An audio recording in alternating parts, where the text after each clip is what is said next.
This episode brought to you by HelloFresh. Get fresh and mouth-watering brains delivered right to your door with HelloFresh, America's #1 zombie meal kit. HelloFresh. Let's skip those trips to the local high school or army encampments and get fully functioning, live brains in a fun and affordable way versus running down survivors of the zombie apocalypse. And it's more convenient. So go to hellofresh.com/HMT and use code HMT to get a total of 80% off your first month, including free shipping of your first human. Hello and welcome to Horror Movie Talk. An opinionated and accidentally funny horror movie review show. Go, go, go, go, go, go, go, go, go, go.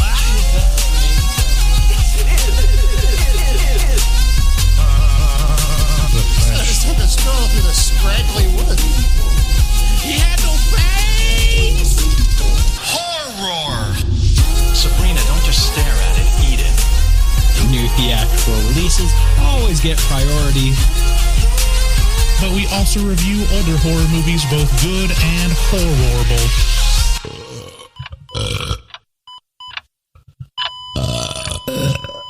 Wow, that didn't sound good. Hello. Welcome to Horror Movie Talk. Your hosts today are me, Dr. Bryce Hanson, and across from me sits... Emma Thompson. via Skype. You don't get David day to day. Fuck that guy. Yeah, who needs him? David is camping right now. So we are having a guest co-host, the lovely Emma from Nightlight Horror Movie Club podcast. Yep. And we had her sister, Kate. Is that right? Mm-hmm. Kate? Okay, good. Yep. On a couple weeks ago. A lot of you loved her, and I know we've been sending some people your way because I think it's a really good... we love your podcast, and it's simpatico. Like, it's the yin to our yang. Yeah, it definitely feels a little bit like brother and sistery. So we have all the lady vibes on our end and the sister vibes, and then from listening to your podcast, and then even just like hearing Kate on it, I was like, oh, I see the other half of this for sure. Right. I think it's synergistic in a way. Yeah. I mean, we get lots of input of we're a little much for our female listeners sometimes. Like the female perspective is less than, represented. So every time we have like my wife or any female really, they're like, thank God. Any of the lady folk. Yeah, I didn't realize it, but I think we have a strong, the majority of our listeners are women, which I guess like checks out when you think about it. But we really had no idea until pretty recently. And then I don't think we fully realized how much we talk about musicals until David was on our podcast and was like, I think of y'all as the musical friendly podcast. Right. Well, that's also, David, it's emphasized with David because he hates musicals. Like, yes, I put that together. He just can't do it. He can't deal. Our listenership is a majority male. I think it's about 2/3 men, 1/3 women. But I'll tell you what, the women subscribers that stick it through, they're some of the most loyal and like most supportive. I believe it. They're a special breed that can put up with us. It's like a completely unrelated, like, I guess, relationship podcast advice kind of thing, podcast I listen to, and it's by a guy, and it's very, very guy-y. Yeah. But I like listening to it because it gives me like, that's what they're thinking. That's how guys think. Oh, okay. That's way more straightforward than I think sometimes the way girls kind of convolute things at times. Right. Yeah. It's very much so like, they said they'd do the thing, and why didn't they do the thing? Yeah, that's pretty much it. And then when the girl callers or like people email in, they'll, and then like he like blinked twice, but like he took about 5 seconds before he responded, and the host's like, no, cut all of that. Like, none of that means anything. The thing he said is probably the thing he meant. Right. Okay, let's couple of housekeeping things to get out of the way. If you're new to the podcast Horror Movie Talk, You really need to check out our community on Facebook and all of our other social media, but mostly on Facebook. Our Facebook group is great. We got some of the very best listeners and a great community there. Very active. Impressive. Yeah, I know. We were pretty surprised now. Yeah, how good it turned joined out it recently, and I was like, "Wow, it's popping off here." We had a Facebook page for like 2 years, and probably got about maybe 2 or 3 comments if we were lucky on our posts, and then I realized like, oh, Facebook groups, that's what everyone does now. I like forgot that there was a difference, and then Kate was like, "Oh, you should check out their Facebook group," and I was like, "Oh," and then I was like, "I think I follow them," and then she's like, "No, they're group." Right. And I looked into it, I was like, "Oh wow, no, this is very lively." Yeah, it's like a bittersweet thing because I hate Facebook, but the Facebook group is the most active part of our community. Our website's horrormovietalk.com. You'll find links to all of the things as well as all of our past episodes and blogs. Want to mention every second Saturday of the month we do a watch party. We just did one on a new platform called Stream something. It's very memorable, very impactful. It was a brand new thing, and it worked out really cool, but we'll probably do that again. We post new episodes every Wednesday. If you want to call and leave us a voicemail, call 682-253-4468. We've got a great show today. We're reviewing Anna and the Apocalypse. Yes, I had not heard of before it became the topic. Yeah, I remember when it came out. Oh, wait. It says it's 2017, but I think it came out in the U.S. like in theaters. It was like 18 or 19, because I remember when it was a new release, and I was like, okay, David's never going to go to this, because we try to prefer new releases. Yeah, this is dead on arrival. Yeah. Speaking of which, we should be reviewing the new escape room shortly. That is my fault. We were originally going to cover that in this episode, and I have started not medical school. Thank God I'm done with that. I have a job now, and I'm an intern at a hospital. So our hours are not always super conducive to going to movies, and unfortunately this week was one of those. Sure, saving people. I mean, get your priorities straight. You should be watching horror movies. I'm so sorry. I have to leave now. There's actually a new release I need to go see. I need to see a sequel to a middling horror movie. It's very important. If you're new to the show, again, we start out by giving a brief review on our score for the movie. We score on a scale of 1 to 10, 1 being a miserable dredge where it makes you angry, 5 being an average film that hits all the expected marks but doesn't impress, and 10 being so good it transcends genre boundaries. After we give our score, we'll get into spoilers and take a deeper dive into what we liked and hated about the film. Later on, we'll be doing a couple bits, horror movie Whoooores, which is our voicemail, and then the Rotten Tomatoes game, where, well, I'll intro that when we get to it. It'll be fun. Emma gets to play, and we'll all judge her on how good she does. I love being judged by people I Right. don't know. Yes, exactly. So yeah, we rented Anna and the Apocalypse. Where did you rent it? I rented it on Amazon. Okay, I did Vudu. It's on all the places to rent. It was more than the average $2. So I was like, what's going on here? But I guess it's a smaller movie, so Interesting. happy to throw a couple bucks their way. Nice. Here is the trailer.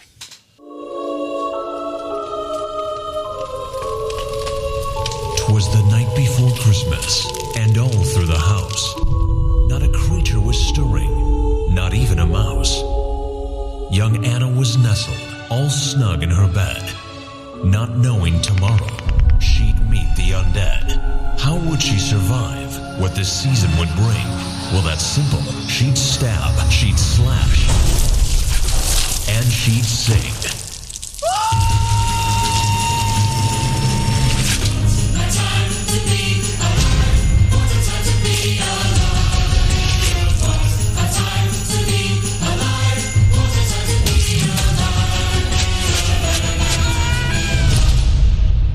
Oh no. What? Justin Bieber's a zombie.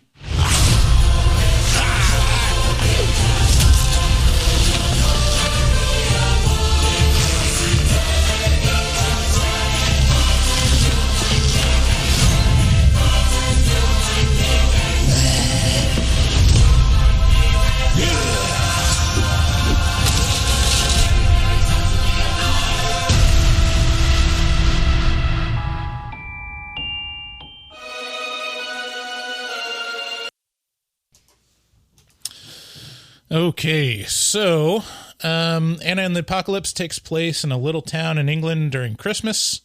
I think it's called Little Haven. I'm not sure if that's an actual place or not. Sounds British. Anna and her friends are finishing up their last year at high school, or as the English call it, Chumbumbly School. During the Christmas show, a zombie apocalypse breaks out, and the next morning, all the people have to go from one place to another, and they sing about it. Yeah, that's in a nutshell. That's my synopsis. So this film is touted as Shaun of the Dead meets La La Land, but it's really Shaun of the Dead meets High School Musical, except not as funny and with less memorable songs. Whoa. It takes almost a third of the runtime to get to the actual zombie apocalypse, which is way too long, in my opinion. I was expecting more because it had a relatively high Rotten Tomatoes score, but for me it fell flat. It was super generic, had super generic characters along with super generic songs, executing a super generic zombie apocalypse plot. It wasn't all bad. They didn't skimp on the gore and the dread, even though the latter is kind of undermined by the cast singing poppy songs after losing loved ones. There are some standout songs that did work for me. Soldier at War, that sounded like a 80s pump-up song, like straight out of a Karate Kid movie. Yeah, very much. And the Fish Rap, which is a throwaway song from the Christmas show, which is probably my favorite. Yeah, it was the best song. It was. Yeah, I was like, wait, more of this. Exactly. The petty and ruthless headmaster was a fun villain, but he was relegated to the B story line most of the film. Wish they'd gone all out or all in on the humor and the music. The music's only 38 minutes of the hour and 33-minute runtime. I guess that's comparable to a lot of the recent musicals, but it feels kind of sparse here. So if you're thinking about like Mary Poppins, like the music is about half of it, about half of the runtime. And or like if you're comparing it to like In the Heights is like a recent musical right out. It has a lot of story, but the story is like dense. You know, there's like 10 different storylines going on. So it would make sense if it was, you know, kind of that proportion of runtime versus this one, which is really, if it's a musical, it should be a musical. Right. The humor was even more sparse, but mostly because they painted themselves into the corner by killing off a lot of characters in tragic ways. So they're kind of towing the line between a lot of like competing themes, which is they wanted a real horror movie with like a real zombie apocalypse movie with like all that dread and the violence, but they also want a musical. And then they also want to be kind of humorous, like Shaun of the Dead. Yeah. And you can't be super violent and gory with, like, actual consequences throughout the movie and still be funny for the whole movie. Right. And then also you can't have, like, the super violent and gory stuff and not like have that kind of compromise the musical aspects of it. Yeah, so I felt like Shaun of the Dead, which so just like a big asterisk that I like on horror movie or on Nightlight Horror Movie Club, I am like the scaredy cat part of it, and actually I'm like averse to a lot of horror movies. I like true crime a lot, but I don't. It's not the gore. It's like I get I get scared, and then I get sometimes bored with storylines, like typical like ghost movies. I feel like a lot of time, like a haunted house, nothing's going to happen till the last 10 minutes. So like I struggle to like enjoy those. Right. And then of course they get scared. So that's kind of a big thing. But I think with when we covered Shaun of the Dead on Nightlight Horror Movie Club, it was like I was so pleasantly surprised because I thought it did a really good job, and I don't know what your feelings are on that movie, but I personally thought like it did a very good job of being funny and being a zombie movie, which is my first time seeing that outside of, I think I've watched part of Tucker and Dale. And this one I thought it felt almost like a little transparently like I was trying to do the same thing, but it didn't feel as well executed. Yeah, the intro, like the opening stuff, was almost straight out of Shaun of the Dead, which is probably because they're both parodying, the certain zombie movies or whatever. But I'm pretty sure like Shaun of the Dead was definitely on the mind of the director and writer for this movie. So I looked it up because I was curious, because there were two things that came to mind when I was watching this movie. I thought of Shaun of the Dead, obviously, because it's, a parody of zombies. And then I also was thinking about, my family's we were big Buffy watchers, like Buffy the Vampire Slayer. Right. And there's an episode in season six called Once More with Feeling, where they just do like an episode that's a musical. Yeah.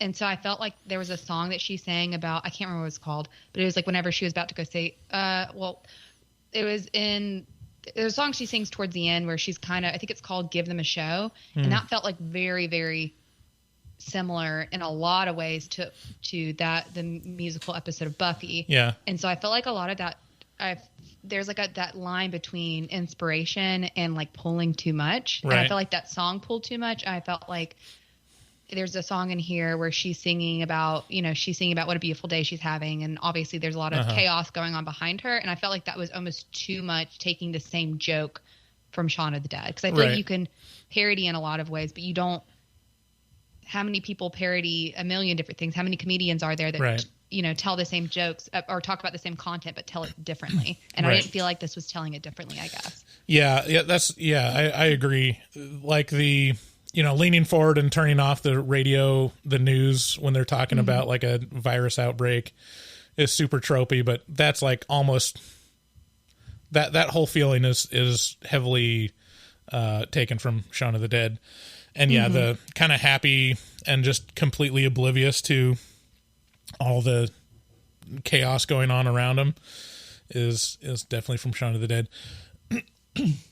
I know that they mentioned that Buffy episode was definitely a heavy influence, so it's not too surprising that they, kind of stole from that.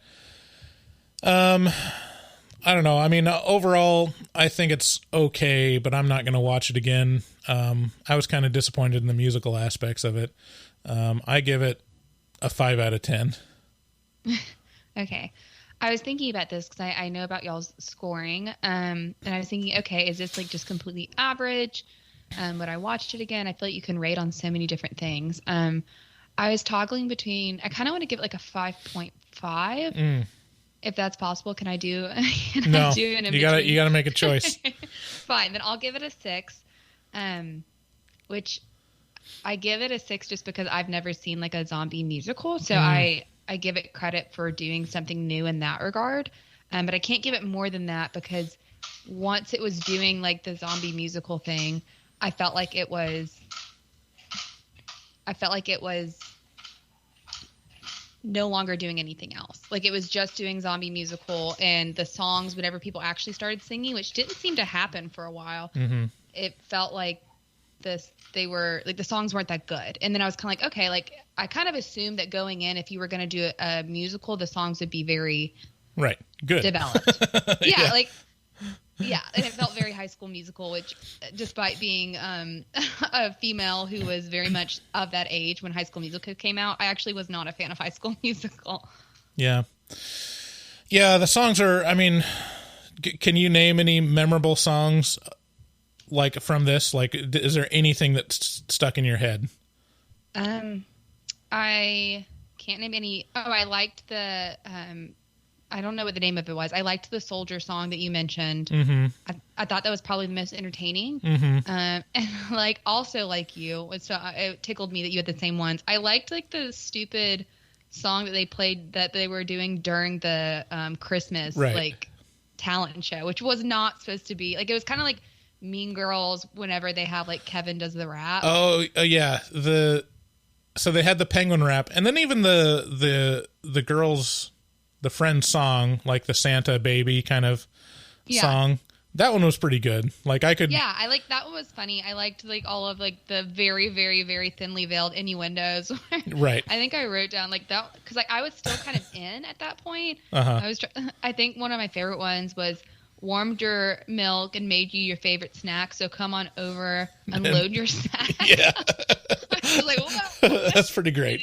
I like the cut back to, I guess it was her dad, or maybe it was just someone in the audience who had the like "I'm a veteran" pin on. It was just kind of like nodding along and like enjoying himself. Just an old guy that like just flew over his head, and he's like, "Yeah, this is a pleasant song." What a bum. Yeah. I mean, most of the songs, like, they're kind of, I don't know. I have training as a singer. I have a bachelor's degree in vocal performance. Wow. That I did not know. So I have a pretty high standard for singing, and it just bothers me. Especially if it's going to be a musical, you know? Right. And it just bothers me when it's like, auto-tuned to the point where you can like hear the digital artifacts of like, yeah, okay, everyone is right in the center of the pitch, like, and sounds the exact same volume throughout the entire song. So it's like super compressed, super corrected, and it just sounds less human. Yeah. And like it's not like you're being T-Pain where you're using it as like right. an art, and then later you go on Tiny Desk concerts and show that you can sing right. wickedly well. You know, like it's not. I mean, that's the annoying part. That's the annoying part. I'm sure that all these people are capable singers. Well, most of them. I bet a lot of them are capable singers to where if they didn't have it, like, it would still sound good. Yeah. Especially since they're recording in the studio. I mean, they got plenty of time to like get it right. You know, it's not, like they didn't Les Miserables it where they're like shooting it live, you know? Yeah. Why? Like, why did you do that? But that's a whole nother conversation. But, like, I think the reason I liked the Soldier song was at one point he's like doing a falsetto, and I was just like, oh, like, I was impressed. Mm-hmm. And I felt like so many of the songs had the same, I don't know that much about music. I play piano, but I definitely don't know a whole lot about music. And it just felt like all of the songs had the same, like, range, except for like when he was doing the falsetto in that one song. Yeah.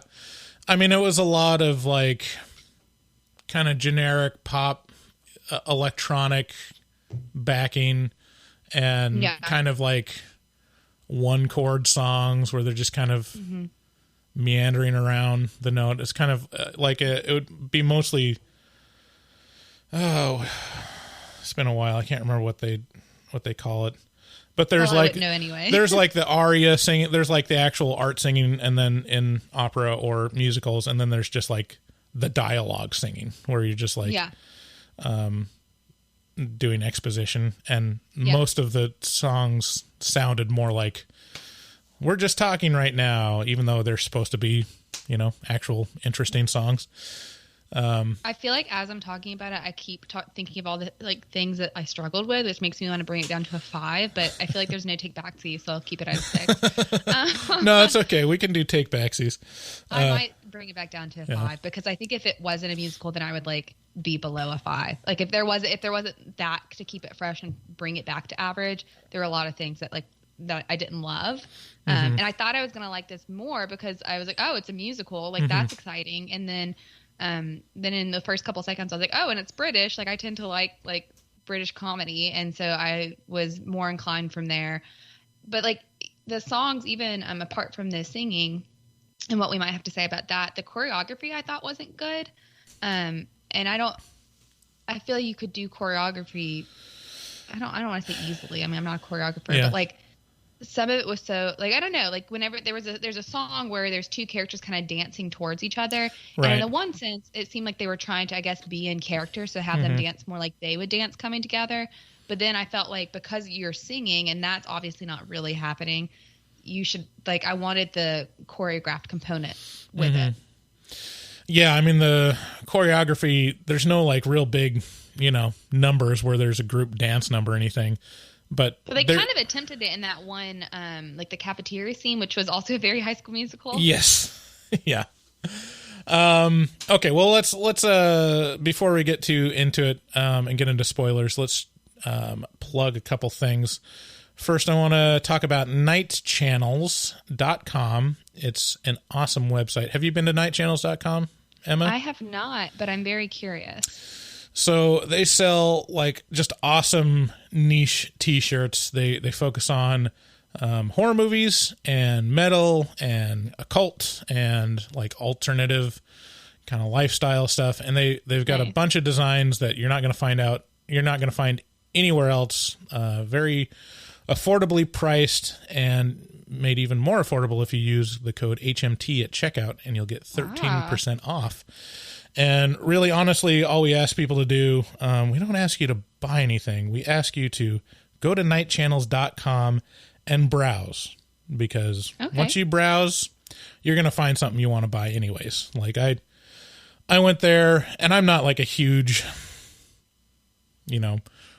fashion or shopper or for clothes, or even anyways, but I found in short order like 5 shirts that I had to have. So just go to nightchannels.com, browse around, you'll find something you love. When you check out, use code HMT, and you'll get 13% off, the spookiest percentage. That's pretty sweet. I will definitely check it out. I could definitely do with just a couple of like classic horror shirts, because it's a great conversation starter. I feel like having a shirt that someone says, oh, like, do you like horror or do you like XYZ? I feel like is always a good way of like starting a conversation with somebody. Right. Yeah, it's they got really cool stuff like that, like obscure movies like that you're not going to find at Hot Topic or something like Videodrome or House or just other stuff. It's really cool. You should check them out. Yeah, absolutely. Another long-time sponsor that we love is Shudder. Shudder.com is the streaming service with the best selection of horror, thriller, and supernatural movies, series, and originals, from Hollywood favorites and cult classics to original series and critically acclaimed new genre films you won't find anywhere else, streaming uncut and commercial-free right to your favorite devices. On our last second Saturday watch party, we watched Psycho Goreman on Shudder. Ooh. And they've got a lot of kind of on the fringes horror movies that other platforms just aren't going to care about, or like put out stuff like Mandy, Psycho Goreman. Other notable titles right now is George A. Romero's The Amusement Park, which is like kind of a recently discovered lost film from him. Super Deep, The Unique Grave, Vicious Fun, Near Dark, 13 Ghosts. Yeah, that's one that's been recommended by our listeners, so it would definitely be good. Piranha from 1978. Lots of great movies. You can stream all of them for only $5.99 a month or $56.99 a year. But for our listeners, we have a fantastic deal. We'll get you a 30-day free trial instead of the shitty 7-day free trial. So you get 3 more weeks of free viewing on Shudder.com if you go there and use promo code HMT at Shudder.com. They asked me to spell it out because they have very little faith in us. SHUDDER.com. So go check them out. If you're a listener to this podcast, you probably have heard Shudder.com before. I've heard, as someone who is frightened by horror movies, I've heard of Shudder.com. And I'll have to make sure, if I don't have a subscription, that at least Kate does. Right. Let's see. So Shudder. What else we got? If you're listening to these commercials and you're like, wow, these are taking way too long, you should know that you don't have to. If you go to our Patreon, there's a perk level where you don't have to listen to commercials and you get early access to our episodes whenever we finish editing them, which for David is usually like Saturday afternoon, and for me is usually like Tuesday at 11. Yeah, that's about right. So go to patreon.com. We got a great community there and lots of perks, like, again, early access. But we have a whole separate podcast called The Afterpod, where we just leave the mics running, and me and Emma are going to be talking after the show, and you can listen to us there if you sign up. Also, we have some T-shirts available at our website at horrormovietalk.com/shop. I want a shirt. Oh yeah, go for it. I'm gonna definitely, as soon as I guess I finish the after show, I'll be there. Okay. We also, I think we even have some women's sizes still. We did the like unisex and women's print and realized like, oh yeah, there's a lot of inventory to like, only target a third of our audience. So, well, anyway. I feel like maybe just from the maybe this is from residual from basic college girl days. But I love like a unisex large shirt. Yeah. It's just multi-purpose. Yeah. So. A lot of women were getting the unisex anyways. I think the women's sizes did pretty good, but I don't think we're going to order them again. So yeah, go there. Also, as always, check out our resident artist, Dustin Goebel. He's a professional artist who fucks hard. He also takes commissions for artwork from HMT fans, so contact him on Instagram at dgoebel00. That's at DGOEBEL00. That one I do need to spell out. that one's fair. Yeah. And make your artistic dreams come true. Tell him HMT sent you. He's done some commissions for our fans that just look awesome. Like he did a Cannibal the Musical thing, and he did... I can't remember what the other one was, but they're always fantastic. He's an amazing artist. If you haven't seen his artwork for our Creep episode, man, it's my favorite one he's done yet. It's just really. I'm gonna look right now. Just chef's kiss. Chef's kiss. Yeah, chef's kiss. High praise. Yeah, it's when Mark Duplass is in the tub doing tubby time. Squeezing. Oh my god, I love it. I actually, despite being frightened by horror movies, I really liked Creep. Yeah, Creep is fantastic. Our voicemail number again is 682-253-4468. Thanks again for listening. Let's get into spoilers.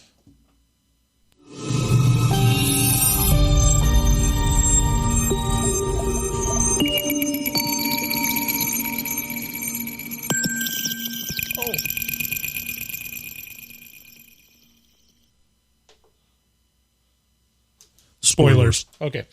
I forgot my sound effect. Okay, so yeah, let's talk more about Anna and the Apocalypse. So the music was pretty lackluster. First of all, you were casting some shade on Les Miserables, the movie. I was. What?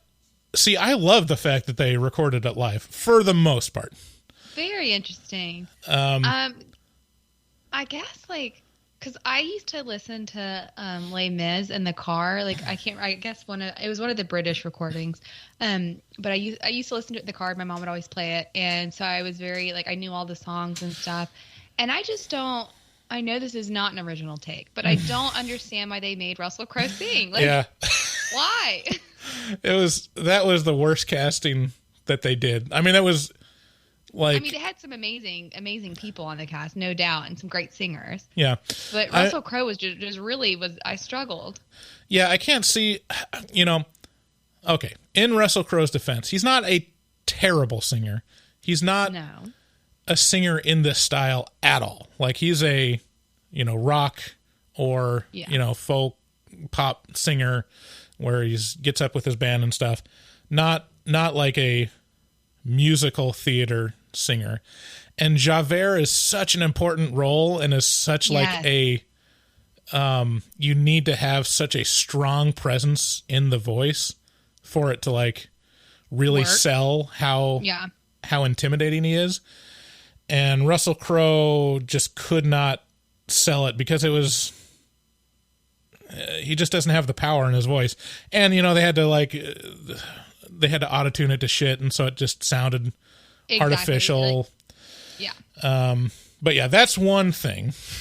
They should have done like a My Fair Lady where they just like had a different singer sing the song. Like I know that would have been maybe like a little bit rude to Russell Crowe, but it just seemed unfair. Yeah, they really should have. I think people would have. Well, I don't know. I mean, they did that with George Clooney in what's it called? I want to say No Country for Old Men, but that's not right. God damn it! The The Coen Brothers movie. Opera? No, the Coen Brothers movie. Oh Brother, where art thou? Like, yeah. That was dubbed over, and they found a voice close enough to George Clooney where you're like, is it him? Close enough. Well, I didn't know that he was dubbed over, so I bought it. Yeah, there you go. So the thing I liked about Les Miserables, we're going off on a tangent, but like the fact that they, everyone who hates musicals, the fact that they recorded it live while they were shooting, I think that really worked because it added the level of like live performance. And like the attachment to the image more than any other musical. But with that, there's like some compromises that you wouldn't have thought of. Like movies have to do a lot of takes. And as a singer, like you can't be singing all day. Like you got a limited amount of voice per day. And there's some really important numbers with Hugh Jackman that you could just tell, like, oh my God, his voice is so tired. Like, Bring Him Home. Poor thing. Bring Him Home is such an important song. And he was like, oh, poor guy. He must be singing like all day. That and just Hugh Jackman was kind of on the end of his, like, I don't know how much it is, like, voice being tired because of the way they shot or voice being tired just because he's getting older. And, you know, having... Well, he did, I think, Greatest Show on Earth. Is that the random movie? Yeah. He did that afterwards, and that was I actually haven't seen it, but that was a musical, right? Yeah. It's awful. Ugh. Okay. Well, maybe I will never see it. It was, well, I'm not the target audience for it. I think that was the thing I got from leaving the theater. That one is an interesting thing. That was for someone else. Yeah. It's for a younger crowd. But it was basically a bunch of, like, power ballads and celebratory songs that could be on the radio and completely separated from the movie, which they are. I mean, they're like, people listen to them all the time and love the soundtrack. But in terms of like a musical and telling the story, it doesn't really help out that much. Yeah. And I feel like I'm super character driven with like what I like, so I feel like that it's not the right fit for me. Yeah, and then it was just bothering me so much that they're talking about, you know, P.T. Barnum and painting him as this like family man of the people that was like really behind all these, you know, people and defending these freaks and whatnot, as not, and you're like, that's not the character of P.T. Barnum. He was... Yeah, I know a limited amount about P.T. Barnum, but what I know is not positive. Yeah, he's exploitative, and like that's the whole point. He's a huckster mostly. Yeah, you know, for sure. And that was not like a pleasant time. People weren't like, I don't know, like, oh, I love my job as a carnival, like a carny. Like no one said that. Yeah. So, I mean, that just bothered me. I'm like, you could make a really interesting musical out of this and make P.T. Barnum kind of a monster. But no, they just wanted it like, oh, yeah, love yourself. This is great. Showtime. Yeah, I think I'll pass. Thank you for watching that for me. And saving me. All right. Anyways, Anna and the Apocalypse. In the trailer, it says, feel good Christmas hit. I thought that was like, feel good? I don't know about that. Are we in the spoiler zone yet? Yeah, we're in the spoilers. Okay, so I thought at the beginning, I was like, this is obviously going to be a feel-good light. No one's going to really die because that's the vibe they're setting. Right. And that is not the case at all. Like, and so they're trying to hit a lot of tones. I actually do think this would be better as a musical, on Broadway or something, because there's plenty of musicals that aren't my cup of tea, but people love them. They're just lighter, not as plot heavy, just hear some bops. It's fun to be it's fun to watch a musical in general. And I feel like this could pass in it's fun to watch a musical. There could be some really cool special effects stage effects with murdering zombies. Yeah. I feel like you could do something with that. And I think that whenever you translate that into a movie, I think that's where it kind of gets thin.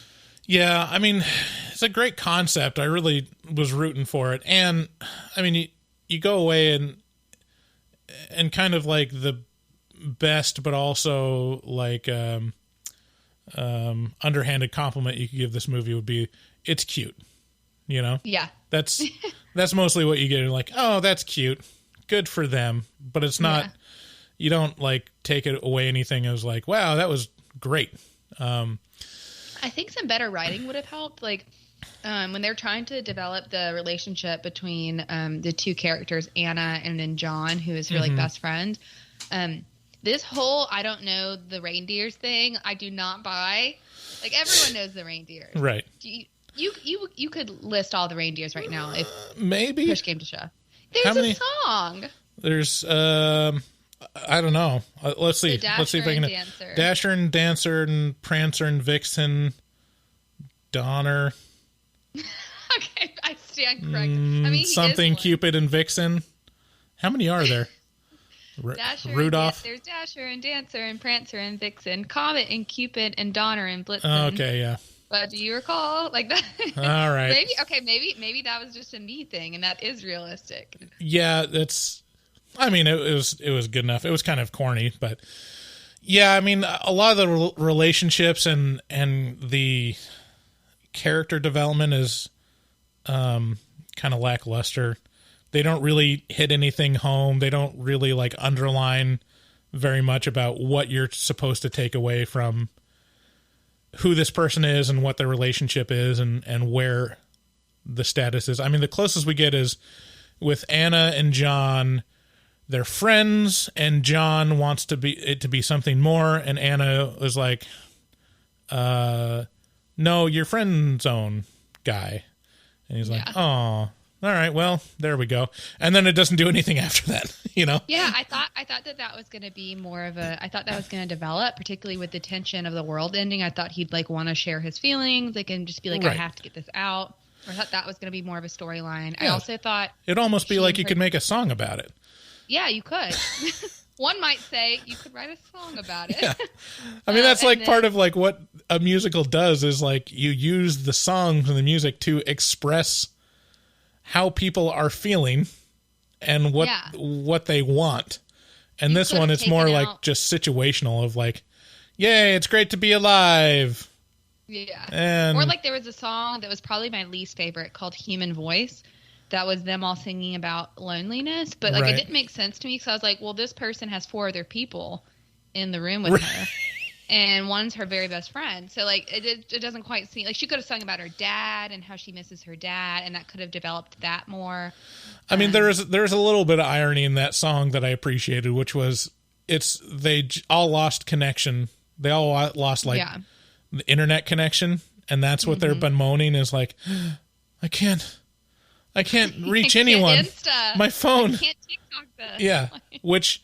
If they went all in on that irony and like made it about, oh God, I can't do social media, like that would have been funny. But it's like, yeah, like you said, it's about loneliness, and they're all like together, kind of relatively having fun. You know, it's not like it's not like they're completely miserable. Not that you can tell about their situation. So another example of like, what are they going for here? Tell me what you think about the character of Steph. So Steph's the blonde who, I didn't fully understand her character. Yeah. Because like she's kind of a transplant. She's recently moved to the school and gets kind of picked on, and her family travels a lot or is not around, was my understanding. I think her father got remarried and like immediately left her on vacation or something like that. Yeah, so she's like for all purposes, she's kind of alone. And so she ends up initially in the story, she is the one of the friends in Anna's friend group is going to go help her to kind of like film something because she's like into like reporting kind of. And so then they get stuck together when the apocalypse hits, and then they rejoin sort of the main friend group, and then now she's kind of an extension. And I think her progression in the story was that she kind of found company, and she found her place. So I think that's where that was kind of where her storyline was going. I was I didn't feel like I knew her even when I got to the end of the story. Right. And I don't mean to like rip into this. I didn't think it was a horrible movie. I just felt like if we say that like a 5 is just very average, right. I felt like my understanding of her was like very, very average. Like what I've just said about her is all I can say about her. Right. Yeah, I mean, it took me till reading the IMDb before I realized, like, oh, she's American. I didn't even. Oh, I didn't know that. Yeah, I didn't even think about it because I was like, oh yeah, I guess her accent is American, isn't it? Yeah, I didn't even pick that up. And then I Wow. think they're trying to sell her as kind of the quirky, nerdy loner person. From appearances, I wrote down my notes, teenage Tilda Swinton, just because. Yeah, I mean, there's a definite likeness, I will say. But yeah, it's just a really good example of kind of ticking the box, but not really selling it, of like what this character is supposed to be. And it's one of those things where the more they confine the character to an archetype, the better it works. So who is it? Ben Wiggins plays Nick. He's like the a-hole ex or guy that fucked Anna, and she feels embarrassed about. Like, I didn't find out that they had dated until like the last, I guess, 20 minutes. So his character is just cut and dried. He's the asshole. He's like the bully kind of guy, with a big head, and he works. Like that works as a character. Same with Paul Kaye, who plays Arthur Savage, which is the headmaster. The headmaster is more of like a cartoonish villain kind of a-hole, and that works too. And yeah, I liked his character. It was very like, going back to Buffy, I feel like does this thing throughout the series where it's like, okay, we're going to make this idea that the high school is hell very literal. We're going to put a hell mouth underneath the high school. Like, it's a whole high school is hell thing. And I think Savage works because he is the worst version of that annoying headmaster who has arbitrary rules that he suppresses you with. I feel like he did that kind of well. And one thing I did like about this movie, I liked that he became unhinged so quickly. Like, I liked how he developed. I feel like he kind of developed a little bit in the story, and I liked that. Yeah, I wish they would have used him more. Like, it's so weird that they put him in the B storyline, that it's not that all the focus is put on Anna and her group of friends as they're trying to make their way back to the school. And that's kind of the least interesting part of the movie. It'd be much more interesting seeing like the school devolve around the headmaster and him like completely, backstabbing him. Which, yeah, I like this idea of Savage, who, or I guess he's not the headmaster. He's the vice principal, but he's going to be headmaster next year. He's essentially the headmaster. I liked that he was so controlling, and I liked this idea that he was trying, like, people. So whenever the apocalypse hit, people were kind of locked in because they had that talent show the night before, and so Anna's dad, who's the janitor there, is locked in, and various other people, like the woman or the girl who's the best friend of Anna, I guess presumed best friend. Lisa, who sang the great slutty Christmas song we will all be singing to our grandmas at Christmas. Right. But I liked whenever he was like, actually, y'all can't leave. Like, this is against the rules. Like we need to follow protocol. I liked all of that, and I wanted to see. I wish I could have seen how that devolved. Right. Exactly. When you get there, it's already devolved. But I was like, to me, that was interesting because I didn't see that coming. Yeah, I saw in the IMDb, and I think in the uncut or director's edition, they have another musical number where it's Anna's dad versus the headmaster, and basically saying, me or him kind of thing. Who are you going to follow? Yeah. Which is kind of needed, but apparently they cut it out just because it slowed down the plot, and they wanted to focus more on the A storyline. Yeah. The other thing that they cut out, which now I realize, that's kind of an important thing that they didn't include, which was the opening musical number.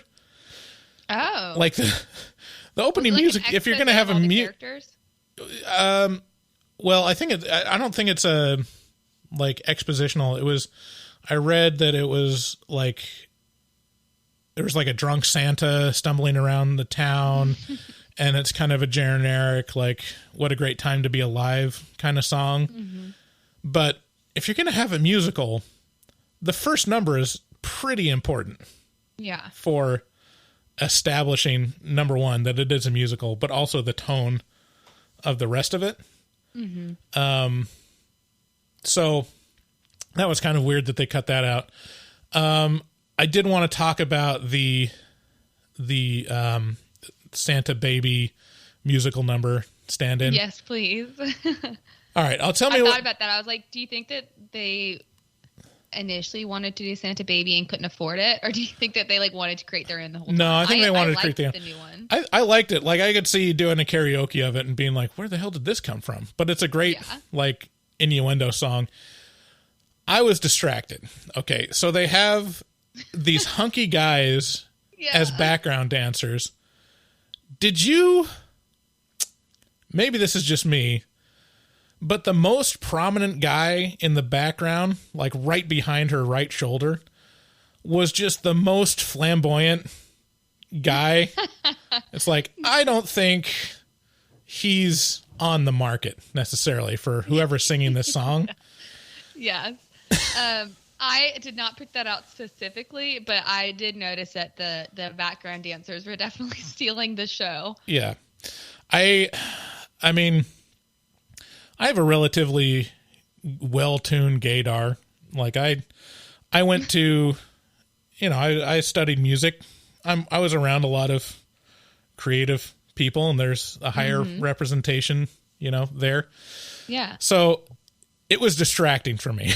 I was like, all right, what are you doing there? Who are these guys supposed to be attractive to? Little too much like neck extension and, Yeah, very, very, lots of extensions, lots of jazz steps. Yeah. Let's see. I liked that one. I liked there was the Penguin song I was into. I was into it in just like, it's like unabashed, like ludicrousness. Right. Like I was like, whenever I saw it, I was like, okay, I know what I'm wearing for Halloween. I want this cheap penguin costume that has almost like a hula hoop inside of it that you can just kind of gyrate back and forward to like dance with. Right. Speaking of the penguins, they were a pretty good zombie feature. Like later, you see them later in the movie as zombies. Did you have a favorite kill in the movie?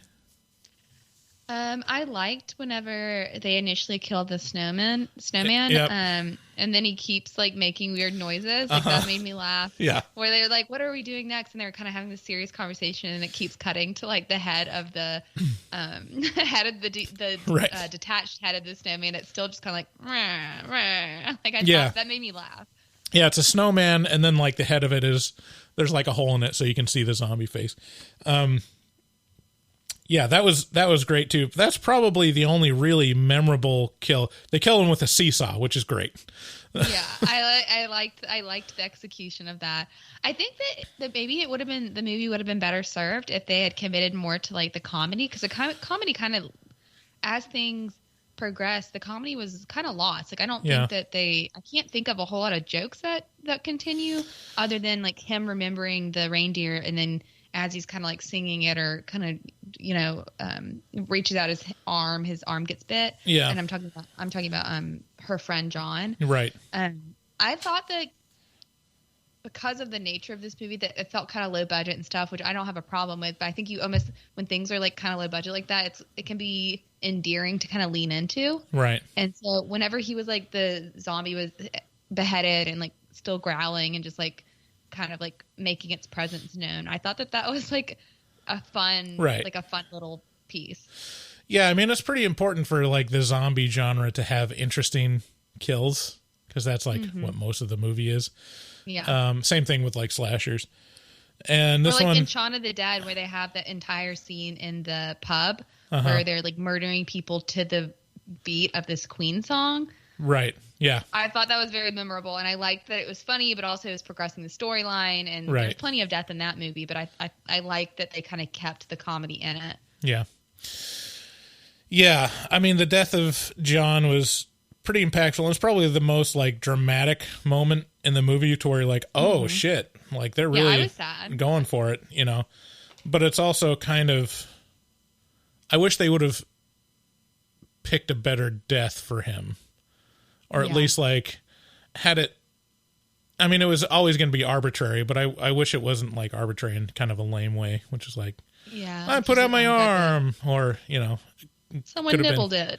Could have been just like a zombie jumping out from the darkness or something, but it was. I went very quickly from interpreting this as, okay, no one of importance is going to die, because up to that point, these kind of newbies had pretty quickly fought off the zombies in the bowling alley, right? Because the main character and John work in a bowling alley, and then I love that the bowling alley is called Thunderballs. I know. I just do. I was like, this seems very British. Like, just that, like, that would be just what it's called. Right. That's okay. Yeah. And then whenever you end up meeting up with the love interest, the asshole guy, and then his kind of posse gets killed off. I was like, okay, they're only going to kill off like peripheral people. But then John got killed, and I was like, okay, the tonal shift, and I was okay with it. I was okay with the tonal shift, but I just felt like it was two different movies. It almost felt like two different movies, because I felt like comedy was gone at that point. Yeah.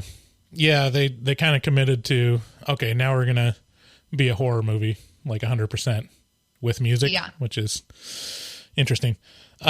So, yeah, the finale is in summary, yeah. Yeah.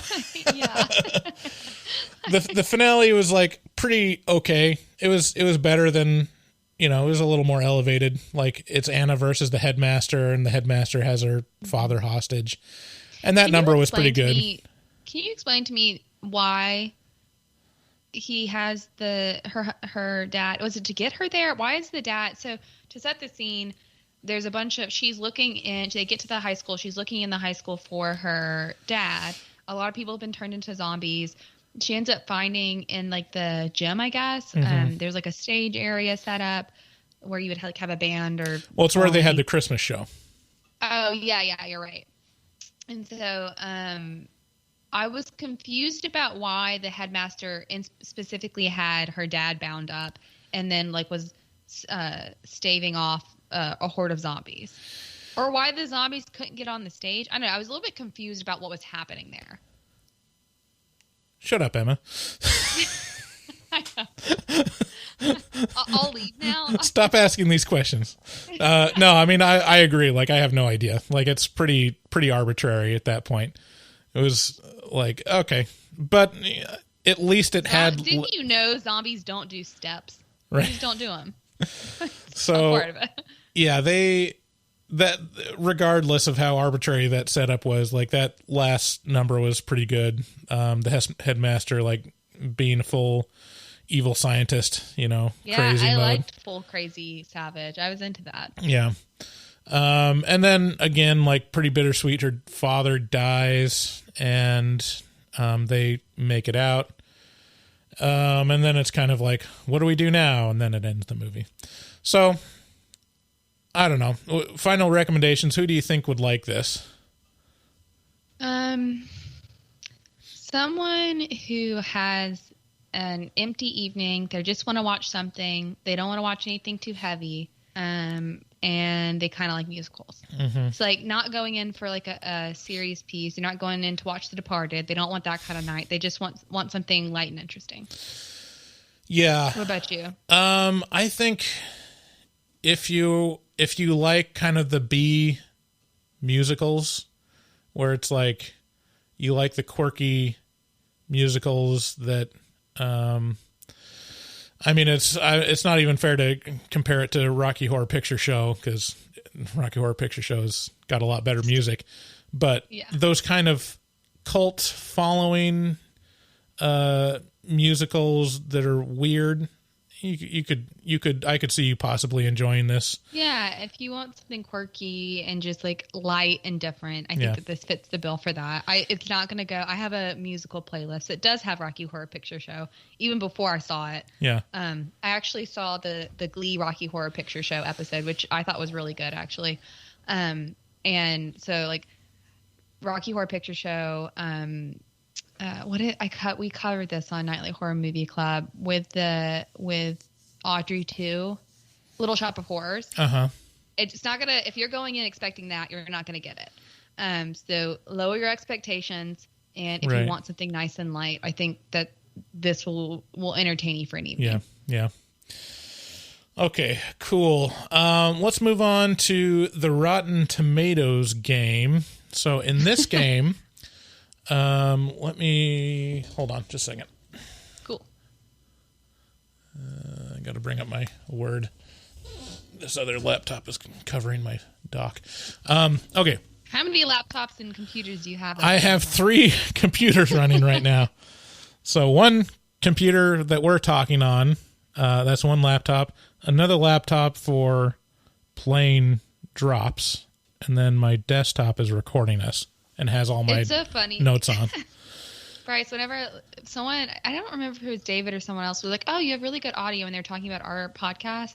They're like, "How do you do it?" And we're like, "You don't want to know," because it's like literally like GarageBand and like our earphones that we put other earphones on top of to help cancel out the noise. Because Kate has a very you've podcasted with Kate, and Kate like has a very prominent presence. I'm like Kate on low, like GarageBand. Laptop. Sometimes Kate laptop won't load her GarageBand, so like we're really running on fumes over here. Well, get those Patreon numbers up. You gotta get those numbers up, Emma. And then you can afford more gear. It's fun. It's really exciting getting Patreons, just because it's like, oh, like you want to pay for us talk. It's kind of mind blowing. Me sister talk. Like it's just like a very weird concept. Yeah. It is pretty crazy. I'm still amazed when people sign up. But yeah, we've been running off the same. One of our fans told us to, and I was like, they're like, "Hey, why don't you create one?" And we're like, "Is that pretentious? Like, are we good enough to do that?" Right. But so it's nice. Yeah. We've been running on the same mixer since the beginning, and it's worked out pretty well. I think a lot of people run off of either recording on locally and then sending the stuff off.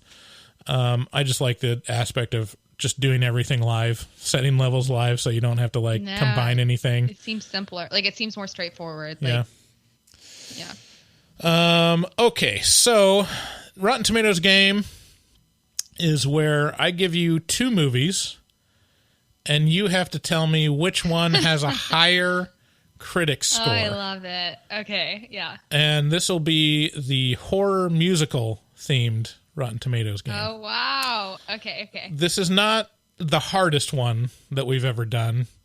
But you're being kind to me. But we'll see. So there will be 5 rounds. So if you want to win, quotation marks, you'd have to get 3 right to get more right than wrong.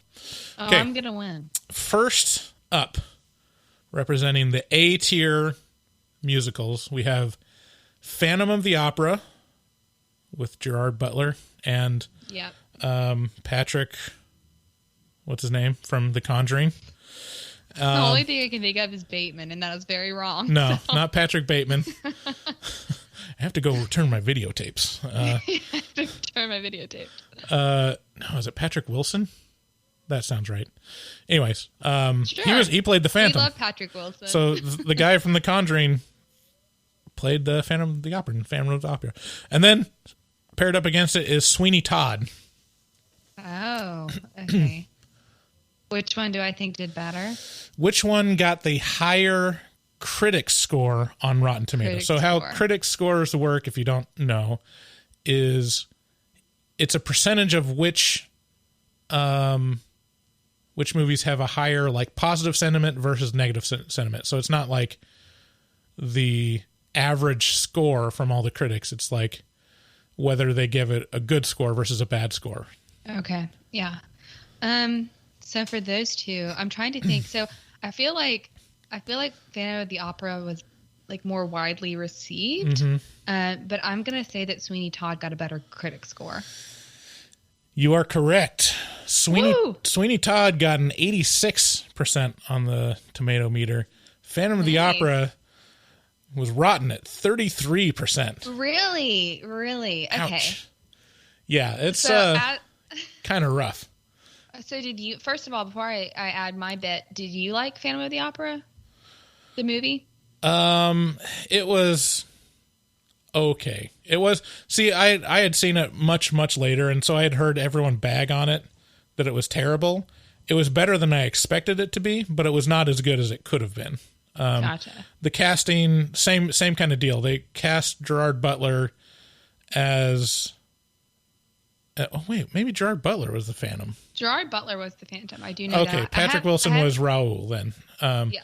So, yeah, that's a... Why would you do that? Like, why would you cast... Yeah, it's the same level as Russell Crowe as Javert. It's like...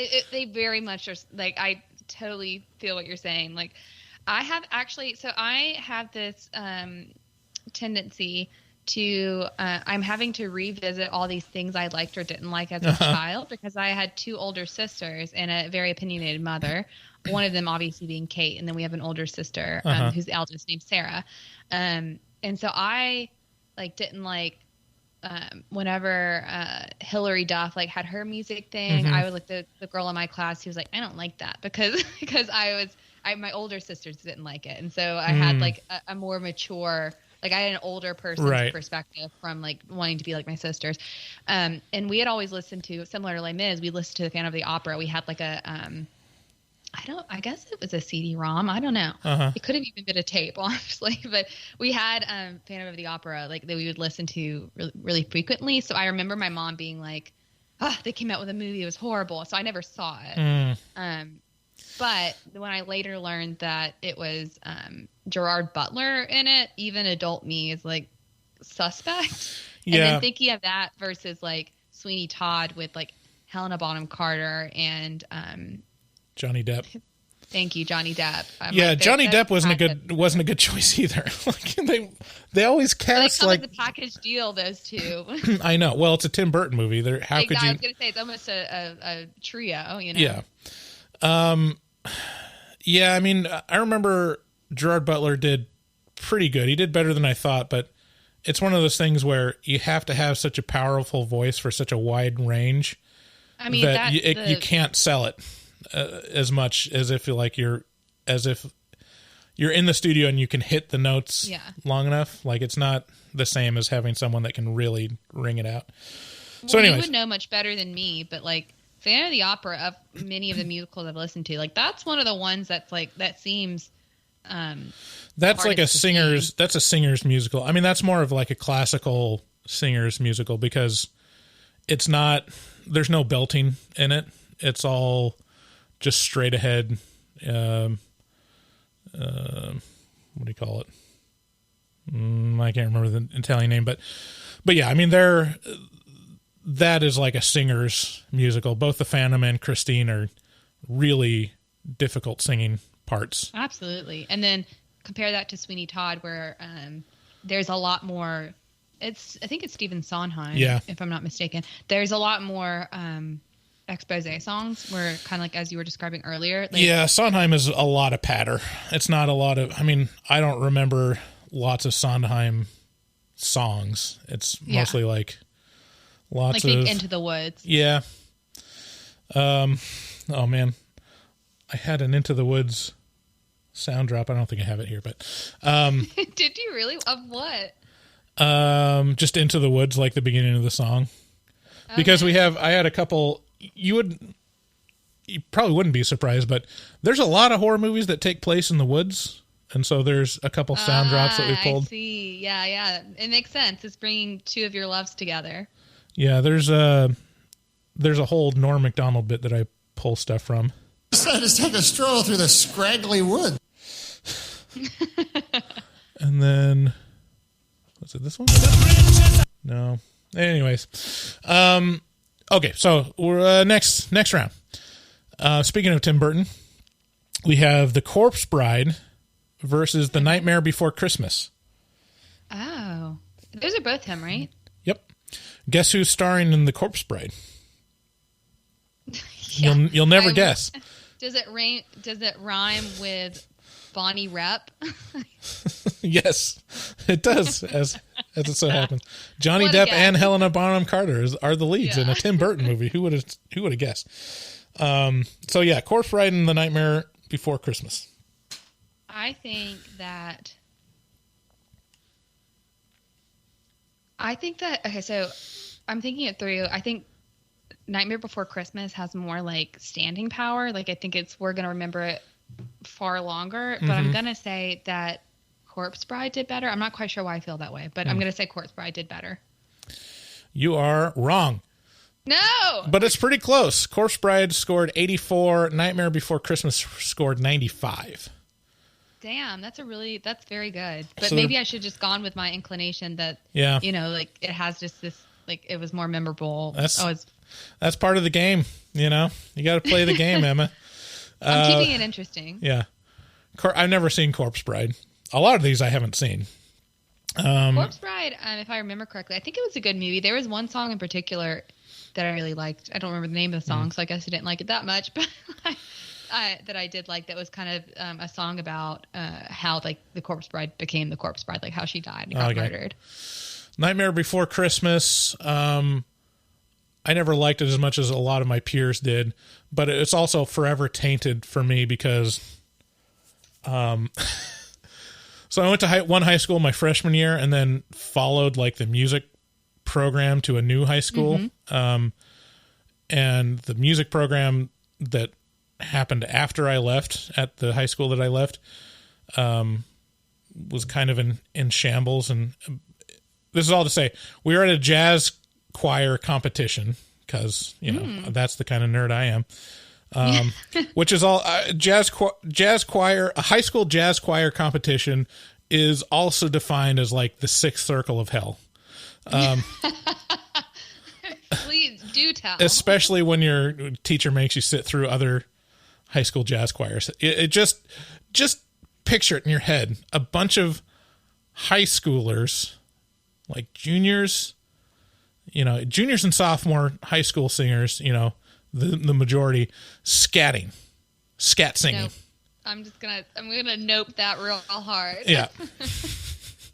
Anyways, at this jazz choir competition with a lot of like beat booping and like, ninth chords and all this cool jazz kind of singing, this old high school, Columbia River High School music program comes in, not to compete, but to like be a showcase or be like, just like be there to sing in front of people. Yeah. Be like, we don't want to be judged, but we do want to participate. And they did a like show choir, kind of a glee representation of a medley of Nightmare Before Christmas songs. And it was the most awkward thing I've ever seen, just so out of place. And like they did like the dancing, and I remember one guy was just like dancing like this the whole time. I was like, what the fuck is that guy doing? Since y'all can't see, it's kind of like it looks like a Native American rain dance. That's kind of what it looks like. Anyways, that movie is forever tainted for me because of that. So it's been so long since I've seen it. I remember there was a stage in my life where I was scared to see it because I was young, but like I kind of wanted to watch it, but I was a little nervous. When I got older, because Kate likes the movie, I was in art class in high school, and we had to do like a reverse charcoal where you have just like it's all charcoal and you like etch in, and it reveals kind of like the color behind, like it reveals like the white behind. And I did a reverse charcoal for Kate of Jack Skellington, that like kind of like him over the edge, like kind of leaning over the edge of a cliff. So I have a positive association from doing that for Kate. There you go. Okay, round 3. The Rocky Horror Picture Show, Midnight Classic, and Phantom of the Paradise.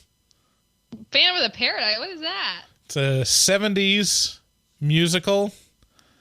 That's kind of what I understand is an amalgamation of like Phantom of the Opera, and I don't know. Let's see. And Jimmy Buffett's Margaritaville. The important thing to know is that this is kind of crazy. Okay, it's directed by Brian De Palma, which is also already very interesting. Yeah. It's a rock opera that rhapsodizes creativity. Let's see. So it's starring Paul Williams. That might ring a bell if you're into music. I think he's the guy that wrote. I'm Googling now. Oh God, what is that song that Kermit sings? It's Not Easy Being Green? No, it's he might have wrote that one too, but it's the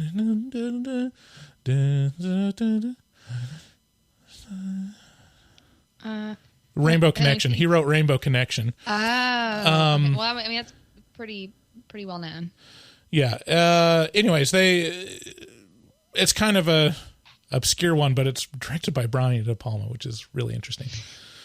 Okay, well, don't cheat. Don't look up Rotten Tomatoes on it. I'm not cheating. I think that just based off, I mean, I don't know if it's just like a trick question because I feel like one's like so well known and then right. So I'm gonna say Rocky Horror Picture Show. Wrong. Are you serious? It is Phantom of the Paradise. Oh my God, I am on the brink of failure. I kind of got to see this movie now. Yeah, like how well was it reviewed? It got an 86% on Rotten Tomatoes, and Rocky Horror Picture Show got 79%. So damn. It's pretty close. It's only 7% away. But yeah, Paul Williams. If you've never like looked into him, I think there's even a documentary on Paul Williams on Netflix.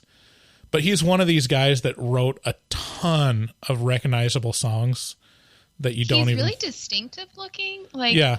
I feel like I've seen his face before. Yeah, he's been on Muppet stuff. So distinct. Yeah, he's been on things like he was a very well known person in the 70s. He's got kind of like a big forehead and smaller facial features right. And like kind of beady eye. It sounds like now I'm trash again. I don't mean right.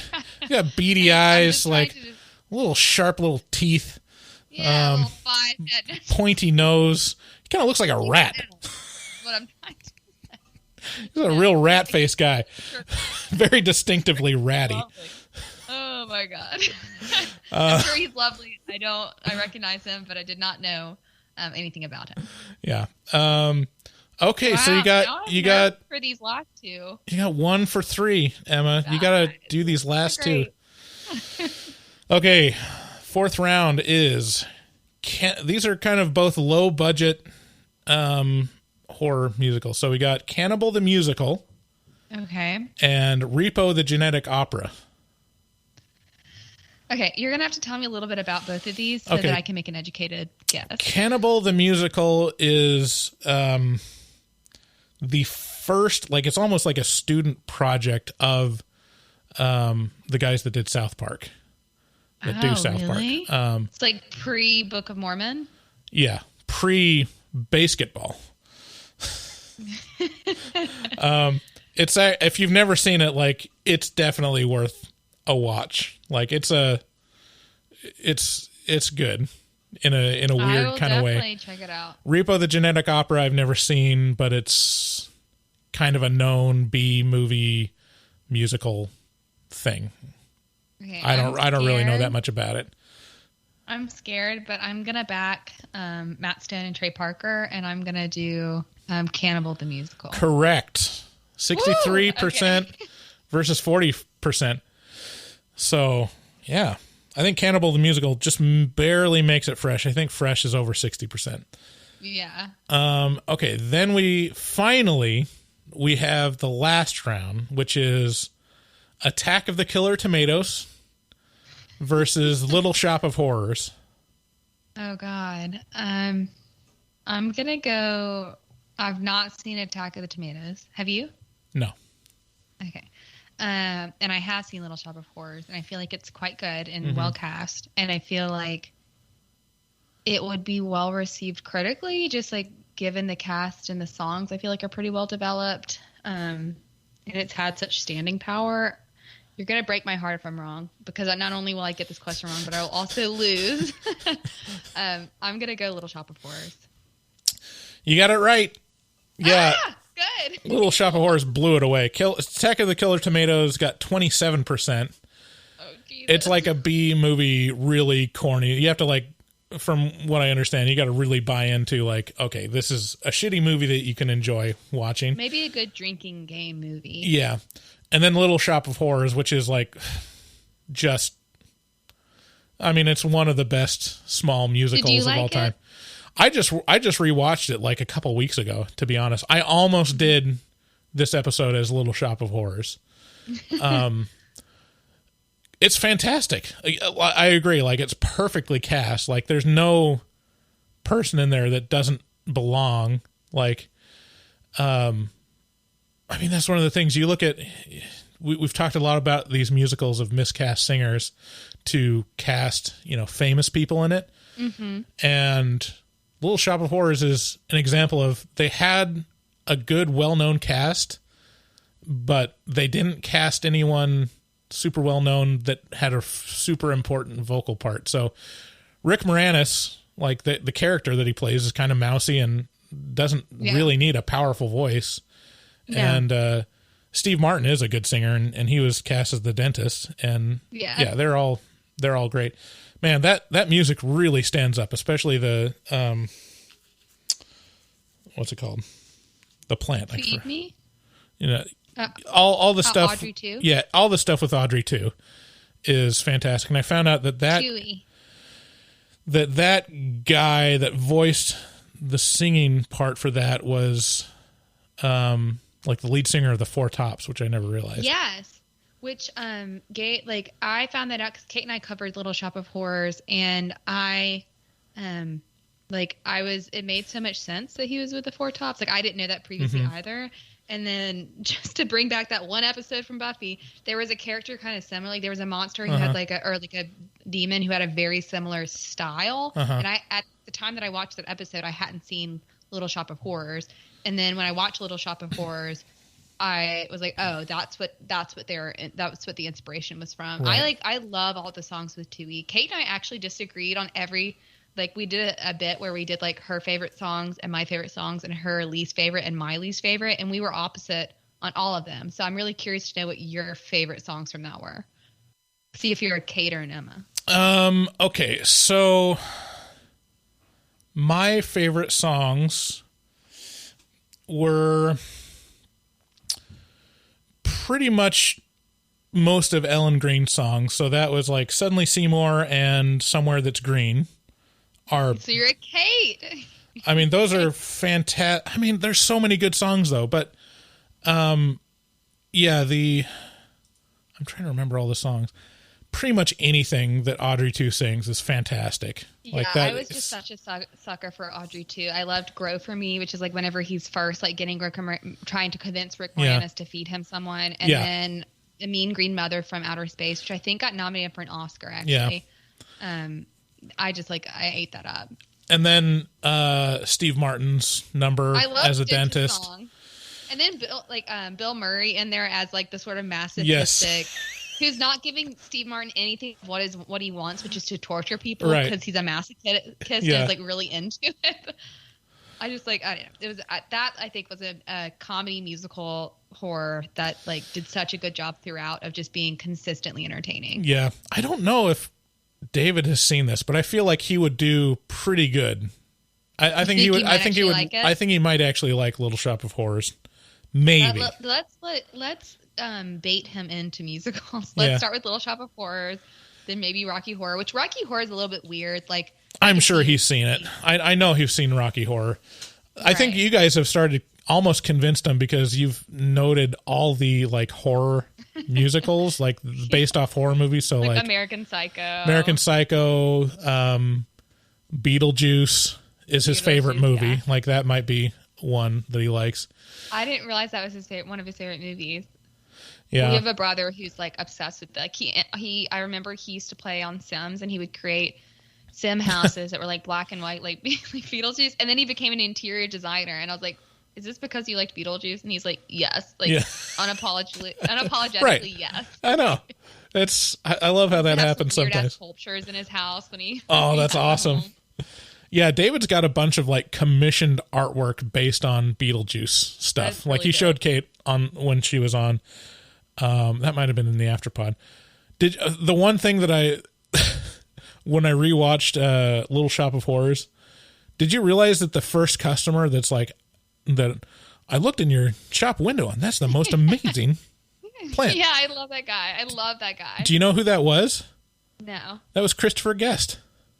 Oh, really? Yeah. Almost unrecognizable. Like it was really hard to see Christopher Guest in there. That was the moment when I knew I was going to like the movie because like that humor just hit so well with me. Yeah. Yeah, I mean that's such a great musical. I mean, it's got Alan Menken and who did that? Was it Alan Menken? He's done a whole bunch of Disney stuff. Yeah, it was him, and I think the guy's name was Tim Rice. Tim Rice is the So Alan Menken, I can't remember which one is the lyricist and which one is the composer, but that pairing is like legendary. That's just one of those that anything that they do is going to be fantastic. And Frank Oz is the director. Anyways, enough about Little Shop of Horrors. Little Shop of Horrors, which we did not cover. So. We'll have to do that later. Now let's move on to horror movie Whoooores. Whoooores. This is our voicemail bit where we check voicemails from listeners. So you'll probably get introduced to some of the regulars. We got a lot of voicemails, actually. This might take a while. Ooh. Hey, it's Elizabeth. I was just listening to the Purge podcast. Again, I only listened to like half of it last week, but I just wanted to give my 2 cents. Somebody called about like if they were asking if horror fans were the biggest bunch of crybabies. And while I would say some of us, yes, but for me, I think the biggest crybabies, it's like they're tied neck and neck. I would say like Metallica fans and like football fans because, you know, you wear a Metallica shirt, you like a couple songs, God forbid you can't name like album names, entire album songs. People freak out. They are super, super angry. And it's like, bro, like, I like them. I don't need to know everything about them. And same with football fans. Like, I'm sorry that I can't name every single person on the team. But, you know, I just happen to like that team. So, I don't know. I think those two, for me, are the biggest crybabies of any cult following of anything. Let me know if you guys agree, but I don't know. I feel like you probably will. So, yeah, that's all I got. See ya. I love how she phrased it, crybabies. Usually, like, the context that we're talking about here is we talk about Halloween fans a lot. To where, I don't know if you've experienced this, but we watched Halloween, and we gave it, like, a good score. I think we gave it, like, an 8 out of 10 or something like that. This so offended every hardcore Halloween fans just, like, came out of the woodwork and, like, just reamed us that we didn't give it a 10 out of 10 because it's the best horror movie of all time. And they just couldn't. They're crazy. Like that fan base is the craziest horror fan base. And so I would tend to agree. BE or Before Emma on Nightlight Horror Movie Club, when Chris and Kate covered Halloween, they were very new podcast. They, you know, that they're still getting their like very first like comments and reviews and engagement, and somebody came out of the woodwork and was so pissed that because Kate and Nick, not Kate and Nick, Nick's is Kate's fiance, but Kate and Chris gave it like an overtly negative review. I think like whenever we do a thing where we rank them, like we rank all the ones we've ever seen, and they ranked it pretty low. Yeah, and they were getting like bullied by somebody about like how, and I think they got we have predominantly good reviews, and there's one really negative review that is from the guy who hated their coverage of Halloween, and even when he was telling, he's like, and I gave you a shitty review. Like he was like taking ownership of it. Like was so pissed. Yeah, that's consistent with our experience. Yeah, it's a good observation. I don't know what that is. Yeah, it's a good observation. Like football fans, Metallica fans. I don't have firsthand knowledge of that, but yeah, there's several like kind of gatekeepy, super protective, fan clubs out there, and those are definitely among them. I mean, I went to, so I'm from Mississippi originally. I grew up in Mississippi, and then I went to college elsewhere, and then came back to Alabama for medical school. And I realized, I thought, okay, like I'm going back to the SEC. I know what football culture is like I grew up with it. And Alabama is its own ball of wax. Like I cannot even begin to describe. Like the way I ended up bonding with patients, like a lot of the times was you'd go in a room and you'd see like Alabama sweatpants, or you'd see like an Auburn, that you had to make a differential, like decide between the two teams, and you'd be like, roll Tide, and like get a reaction, and then like gain their favoritism from that, or you'd be like, go War Eagles, fuck Alabama, or like whatever the doctors speak for that. like it was such a thing. I was shocked. Wow. Yeah, I have fanatic. I have friends that are like really, really into sports, and I'm just not at all. And I just watch them, and it's almost like my approach is almost as like an anthropologist. I'm like, you're like self-esteem and your happiness is based on some guys playing a game. Like, okay. I want to know it good well on you, enough. dude. I want to know it well enough to do. Well, there's something I can admire, like that. I'm like, wow, that you're getting so much enjoyment from that. Maybe I should be into it. Right. But mainly, I just want the level of competence to be able to like play fantasy football intelligently, because I like this whole bracketing. Like, oh, my player's out this week. Like, I like that vibe. Yeah. And I've done it, but I've done it for like Bachelor. The Bachelor, you can make like Bachelor brackets at the very beginning. You like. Whoever you're watching it with, or whoever's also watching it, you decide, okay, I'm picking these players. I think they're going to go this far, and you get points based on things that happen in the episode. So that's been my iteration of football fanaticism. Yeah, I have no care. I'm like, nah. It's kind of like learning how to fix cars at this point. It's like too late. I'm almost 40. Like I don't give a fuck. Like I'll let someone else handle that shit. I totally feel that. Okay, next caller. CJ from Massachusetts. Hey, so I got a question for the both of you. Tell me what your perfect horror movie would be. I want both of you to separately create your own perfect horror movie. Oh. Who or what would be your protagonist? What is their backstory? The character doesn't necessarily need to be human. Give me a setting, the antagonist, and the antagonist backstory. Whatever challenges the protagonist is going to face, any goals that they have. Opposingly, tell me what the antagonist would do in order to counteract the goals of the protagonist. And lastly, the outcome of the story. A rough template.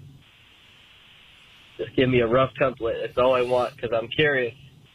Bryce, I know you like religious horror.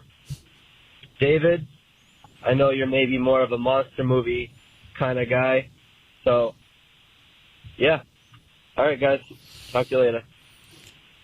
All right, CJ, don't put words into our mouths. You don't know us. CJ's like, I have an assignment that is due next Monday for my writing class. Can you give me an entire horror movie that I can submit? Lot of assumptions on what our favorites are. Okay, mine would be religious based. No, actually, thinking about it like in short form, I would love. Okay, this is almost already done, but it would be an adaptation. So I would do the Faust story, but Randy Newman has an entire musical based on Faust. He's got like his own Faust musical that bombed, like it was not successful at all. But I've listened to the soundtrack and it's kind of amazing. It has some of his best songs on it. It's got one of my favorite songs of his, which is Feels Like Home. But that story is so ripe for like a kind of comedy horror musical. I just love any portrayal of Satan. Just so you can do so many interesting things with it. I'm a little biased right now because we've been talking about musicals a lot, but that's one that pops to mind, like do an adaptation of Randy Newman's Faust. So it's this musical that no one even, I never knew existed. Yeah. And you look at, they did like just a stage, kind of a staged album of it that wasn't like the actual full-on musical, but they did like a performance where, it's like the Les Miserables thing where they just stand in front of the microphone and sing it in costume. And the cast was, let's see, Don Henley was the protagonist. Oh, wow. And God was portrayed by James Taylor, which is fucking fantastic. Yeah, it sounds like he just like recruited some old friends and said, "Hey, do you want to do a musical together?" Yeah. Those songs with James Taylor as God are like, those are God tier songs. Like those are such great satire. It's just fantastic. And then the devil is played by Randy Newman. And then one of the main women leads is played by Bonnie Raitt. It's just got this fantastic cast. You're like, where the hell did this come from? Anyways, that's my answer. You want to do your own adaptation that has some of the heart and inspiration for maybe what Randy Newman did, but more successful. I would steal some of the songs, but I would improve like the story. He could be like he could be like a producer. Right. So what's your answer? What would be your ideal horror movie? So this is a tricky question for someone who has a complex relationship with horror movies. It wouldn't be a horror, no, just kidding. I think I would do some sort of. So I don't know fully what it would look like, but I want it to be very character driven. I want it to have the constant where you're questioning yourself, where you're feeling maybe a little bit gaslit, or I want it to be psychological thrillery. Mm-hmm. So maybe like I want a movie that borders between psychological thriller and horror, kind of the way Cloverfield Lane does. Okay. So I don't know exactly what that would look like. I think it would have a female protagonist just because I feel like I could develop that the best. Mm-hmm. As you know, I have to lean on podcasts to teach me about how men think. So I think a female protagonist. I don't know exactly what would happen. I think there would maybe be like a something that would bring it more towards horror and away from psychological thriller would be some sort of like supernatural component to it. Like be that like werewolves or vampires or something like that. But I want it to be one of those movies where you're not quite sure who to trust as you're going through the movie. What did you think of The Others? That's a pretty good, almost like a synopsis of The Others. I've not seen The Others. You should go watch The Others. Okay. They don't have vampires or werewolves or anything, but is it psychologically? Yeah, I would say so. Am I going to ruin something for myself if I Google it? Yeah, I would go into it blind. It's good enough. But I'm not even gonna. Okay. I mean, there's a little bit of psychological to where it's like, there's a question of whether stuff is like haunted or whether she's just kind of going insane kind of thing. I love that. Give me some Shutter Island vibes. Yeah, it's right around there. Okay, next caller.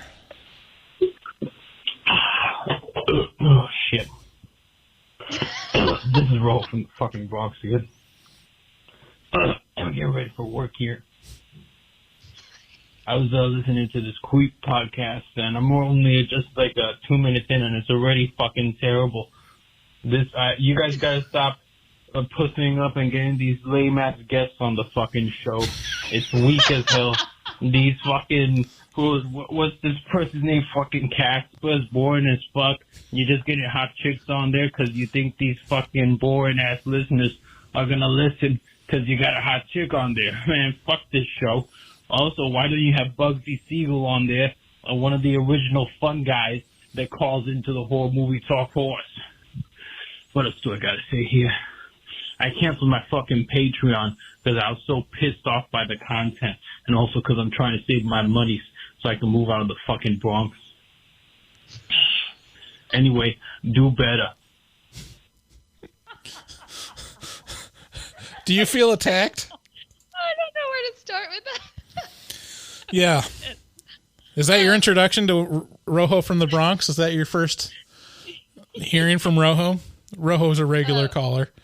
Rojo, what a spirit he has. He's got a strong personality. He's bearing the lead there. He's saying he wants to move away from the Bronx. That's kind of your thing, Rojo. I don't know if that's a good idea.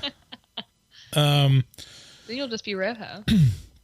Okay, so listen, Rojo. We want many different opinions, and if you don't like our guests, then that's fine. But we do. We like our guests, and they're interesting people. And well, obviously, we love Nightlight Horror Club because it's actually a great podcast. And if you don't like them, I don't understand why you like us. It's pretty similar. Yeah, check us out, Rojo. Casper is a little more exploitative. I get it. But she's also really interesting and has like a really cool stuff to say about stuff. So I don't know, Rojo. I just don't agree with you there. And if you disagree, you can get your own podcast. Fair enough. Okay, I think this one might also be from Rojo. I kind of hope it is. Jesus Christ! It's all for the motherfucking box again. I'm in this Queep podcast, not Pastacast. I'm in this Queep podcast. I'm only 4 minutes in, and holy shit! Now you're talking about the fucking tattoos on this broad's fingers. Well, what are we doing on this podcast? What is this podcast even about anymore? Jesus Christ! I don't know if I'm gonna be able to make it through. I'm only 4 minutes in, and I already hate the fucking thing. I'm just at a loss for words. I'm at a loss for words with how shitty this thing is going here. I'm sorry, guys. I really love you guys. David Day. I don't know about you anymore. Bruce Hanson.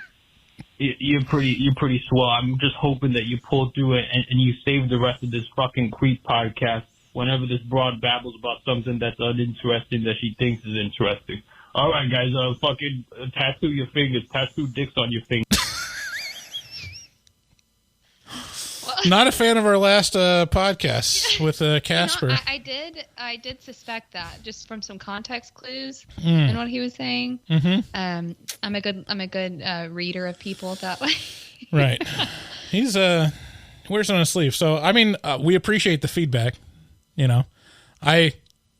We always love hearing whether people like or dislike whatever. So, Rojo, you are heard. You are seen. You're going to get one every 2 minutes. I don't know how long Creep was, but you got some more minutes coming. She was great on the Afterpod. Rojo, if you canceled your Patreon, you're missing out. That was a really great Afterpod. Okay, next one. Hey, what's up, fellas? This is your buddy John from Virginia. I just listened to your Forever Purge episode, and I felt compelled to call because I am furious. Not with you guys, but with the ass clown who left you a 1-star review and spoke condescendingly regarding your doctorate and PhD. I'll have that douchebag know that I myself obtained my MD with a specialization in horror movie injuries with a specific focus on sprained ankles, skinned knees, and gruesome stab wounds from the prestigious Hollywood Upstairs Medical College. And I'll have him further know that this is the same school from which the world-renowned surgeon Dr. Nick Riviera obtained his degree. So from another working professional in the horror genre, let me say, go fuck yourself and take your pansy-ass 1-star review with you. Good day. I love it. Can I just tell you I love that? Mm-hmm. Yeah, we talked about this 1-star review where they're like, you guys say that you're experts and you don't even know these basic facts about whatever. It's like, okay. Do you not understand irony here? Like, we're not serious. We don't actually have PhDs in spookology. They don't actually give those. I'll have you know. So you're an MD, right? Do you have a specialization in horror movie injuries? You know, I considered getting one in that, but I think I'll probably end up doing internal medicine. Okay. So it's between the two. Well, there you go. I mean, there's some crossover. I'm sure you're going to deal with sprained ankles. Some of them is horror. We had like a post for Freaky Friday yesterday. We had a post for like scariest horror scenes, and someone was talking. One of the commenters said that their scariest horror scene was in science class. They had a birth scene, but then something happened with the tape, and so it went into reverse. It was a reversing birth scene, which is amazing. And then it just had me thinking about, like, I was thinking about horror movies, and I was just thinking about all of like the really upsetting things I've seen at the hospital, and I was like, maybe those are my horror scenes. Oh man, we have another female fan named Glittercore, and I think she's a PA. Yeah. Is PA the one that like can actually basically treat people on their own? Yeah. PAs have their own and practice. Both can can have their own stuff. And she is, I mean, oh God, you'll have to tune in whenever we get the video set up, because she sent us a thing for our 3rd anniversary, and it's the most disturbing like trophy that she handmade. But she's got a lot of like great stories, and she does not shy away from like the gruesome and like extreme stuff. So, I mean, she was asking if we knew about, what's that saw that's like just the string that you go like, you just like zip off, and that's used to like I can't remember what it's called, but Optho uses it. Not Optho, not for the eyes. It's not for the eyes. Ortho, I feel like like bone doctors, I think, use it. Yeah, and it's like very sharp and does a very good job. Yeah, but it seems very brutish when you think about it. Like it's almost like you have piano wire. Yeah, it's crazy. She sent over a video of like, this is what it looks like, and David was not into it, but you know, I'm like, I eat that shit up. That's you where can saw off legs and stuff with it. Yeah, well, I know because I saw it. It was fucking amazing. It was like, and it was shocking at how quick it went. It was like, zzz, zzz, zzz, zzz. Okay, your leg's off now. That's it. It's pretty insane. Like the entire thigh and bone just gone within like less than a minute. Anyways, do you have any great medical stories of just fucking disturbing stuff that's come across your?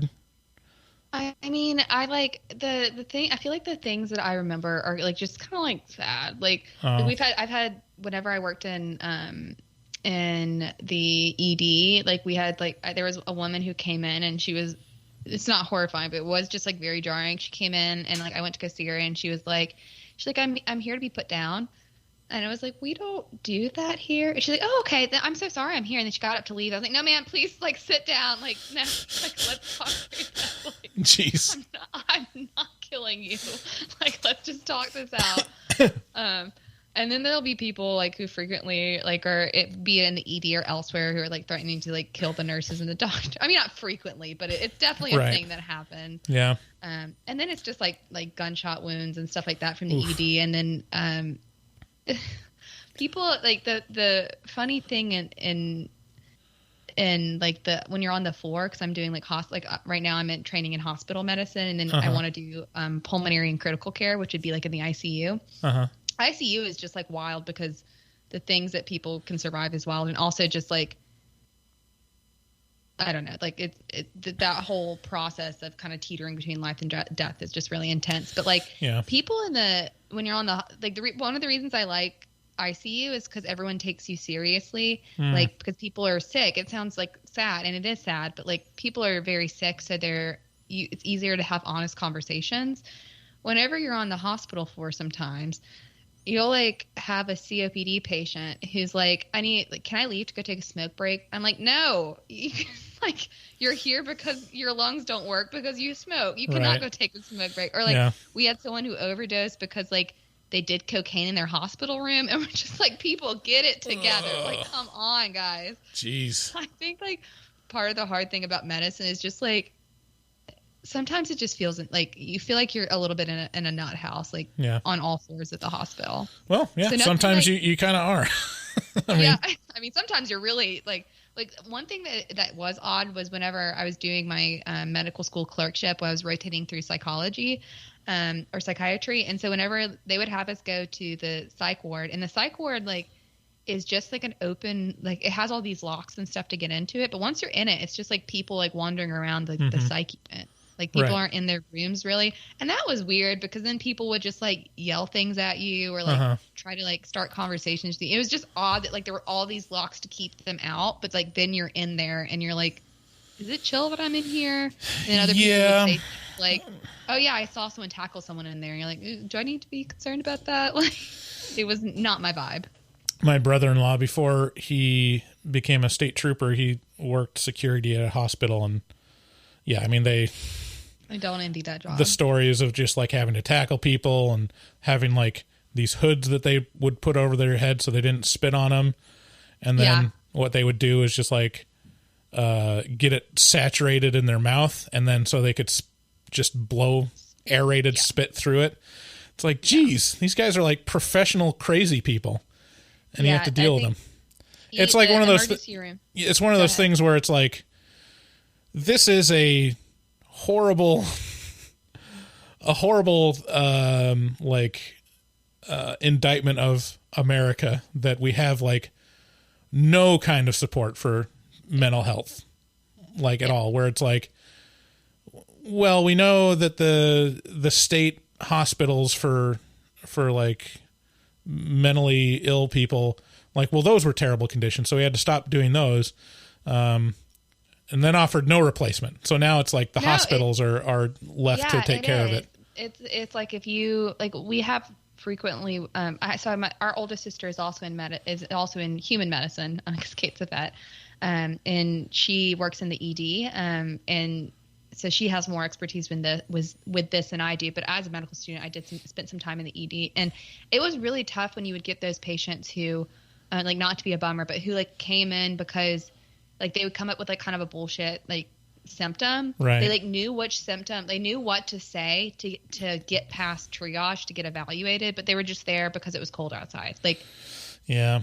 And that was like a real thing. Yeah. Or there'd be people who had like psychiatric issues, and like the hospitals are so full that it would, just because you have expressed suicidal ideation doesn't mean you're going to get admitted to the hospital, because there are people who have like intent and plan, and you have to save beds for those people. So it's just like, I agree with you. There's definitely a big gap in the mental health and our coverage of mental health in America. Yeah. Sorry, and it's also like the reason why there's such a homeless problem. I don't know what it's like around you are, but like Portland, it's real depressing driving around because it's literally every. Okay, enough of this heavy stuff. What's the weirdest thing that you pulled out of a butt? Weirdest thing I've pulled out of a butt? Light bulbs in a butt. That has been a hole? God, I hope so. I didn't see them. Like, I saw the X-ray of it. I didn't see them remove it. I don't know if they had to break it to get it out, or like, because that could also be a very big problem. Whew. But people will shove things in their like urethra, like in their penis. Like, I'm shuddering right now. I know. That you spelled it SHUDDER. .com. Sponsor this story. Yeah, like people do some odd things. Yeah. Okay, 2 more callers. This is Will from the Bronx again. Calling after attempting to get through that Creep podcast. I was riding with Big Hefty over to work today, and he picked me up in the Benz truck, and we were listening to it together. And I asked him if I could, if we could have a dom-sub relationship. You know, I really want someone to pay my bills and to feed me, because I'm tired of working. He said no, because I'm not a attractive, slutty female, so that's not going to work out. Aside from that, big ups to Bugsy Siegel. Like this show. Love you guys. More I from think Rojo. this gentleman might need to reevaluate his relationship to women. I think that might be a thing. Really? Oh, I don't know. Yeah, Well, go a lot check of out our podcast. Let us know what you think. Mm-hmm. Yeah, I mean, he was talking mostly. I don't think he was talking about you guys ever in those voicemails, but he was talking about the Creep podcast, which had Casper, and our introduction to her. I think she was actually a patron for a little while, but one of our episodes, we were befuddled by the entire S&M deal. Like, what do people get out of that? Like, and my thing, and this is mostly from a Norm Macdonald bit, is like who wants to be the masochist? Like, I understand the sadist. Like, if you were to choose which one to be, like, you would want to be the sadist, right? I mean, who wants to be the mask?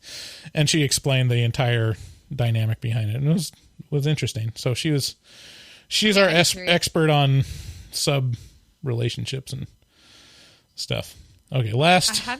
I haven't listened to that particular episode yet, but I will because I'm curious. Yeah. I'd like to know kind of what goes on behind that. Oh yeah, you should definitely. It's really interesting. I mean, it's all about power and trust. So like just the amount of trust that you have for someone to be in that kind of situation, and that creates a lot of intimacy and yeah, that kind of stuff. I can see it.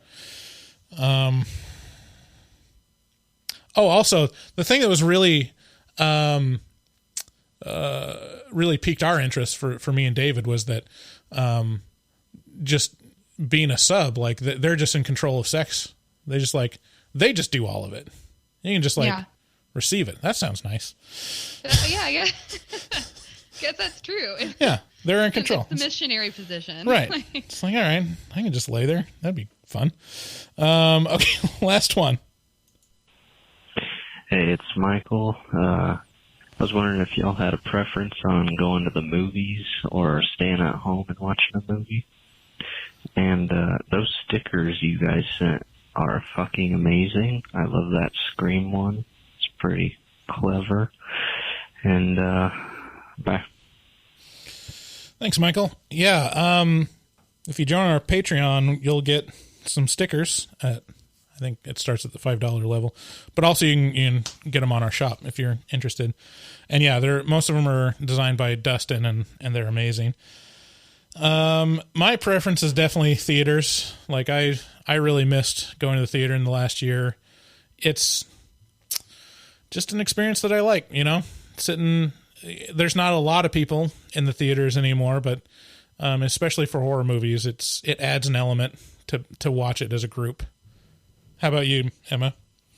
I agree. Our family, that was kind of our thing that we did together, was on weekends we would drive down and go to the movies together and go to Barnes & Noble. And then more recently, I hadn't gone for a while, like with the pandemic and everything. I went, Kate, my sister / the co-host for our podcast, she did this really kind thing where for her fiance's birthday, she rented out one of the Alamo Draft House cool. theaters. That's awesome. Yeah, and one of his favorite movies is The Thing. So all of like his friends came, and like we got like drinks and food because they like sell that stuff at Alamo Draft House. And we all watched like The Thing together, and we made a drinking game of like every explosion and like a couple of other things. And it was just like a really good time, and it made me miss movie watch nights and going to the movies and watching movies as not just a 1 and 2 person thing, but as a group activity. Yeah. Okay, so that was horror movie. Whoooores. Thank you so much for listening. Emma, why don't you plug your show? We've talked about it, but give us the formal plug of where we can find you. Sure. So the podcast that Kate and I do as kind of a sister podcast is Nightlight Horror Movie Club. You can find that on Facebook, on Instagram. We have a website, but it's kind of in development. So the easiest way to find that is just going to either our Facebook or Instagram and looking in we have a link in the the bio. So go check those out. We have regular content. Every week we have some form of content coming out on Wednesdays. Either we alternate between a full coverage of a full episode, and then in between that we do mini episodes where we cover things as random as ectoplasm. Whenever I have a say, sometimes we'll cover serial killers. Just in part just to freak Kate out. So does Kate just hate that stuff? Like I was surprised that she just like hates that, and you hate to be scared. Yeah, for some reason it freaks her out. I don't know why. Like I have this like fixation with true crime, but I do. And that doesn't freak me out. Like it almost feels like the devil kind of thing. Versus horror movies, there's always something new and different, which is the beauty of them. But it's also you don't know what you're walking into. So I think that's kind of where we diverge a little bit. She doesn't like the idea that those people have existed. Yeah, and do exist. Continue to exist. Yeah. I mean, at least you learn about it and get some fair warning. It's like if you have a close friend that likes killing animals, maybe end that relationship and stay away from him. Maybe put him on a watch list. Yeah, put him. Yeah, exactly. I'll just again say that you guys' podcast is great, and I think anyone that likes our podcast should like that. And I know we've had several listeners that have thanked us for introducing them to you. That's awesome. Hope that continues. Want to thank our patrons, especially our new patrons. We got Glenn S., Michael G., Rosmi, and Anna D. that just joined this month. Thank you so much. Like, it really, I can't underline enough how much that helps us out. Okay, yeah, and I also wanted to mention someone on our Instagram because they asked us to mention them, and this was just too much of a bribery for me to give up. But user Bexy666 asked us, maybe you could mention my awesome horror collection, loyalty to the podcast, and just sheer awesomeness on Wednesday. I've recruited quite a few listeners over here in the UK, and we're all planning on becoming patrons soon. So off to work now. Have a great day. Yeah, so I'm calling your bluff, Bexy. I'm expecting an entire group of friends to be patrons now. Like actually we were discussing on our Instagram, and she has, among other listeners, has a fantastic array of horror collectibles and DVDs. Nice. Just a full shelf full with a bunch of pop dolls? Funko, that's what it's called. Funko dolls, and yeah. So thanks, Bex, for listening.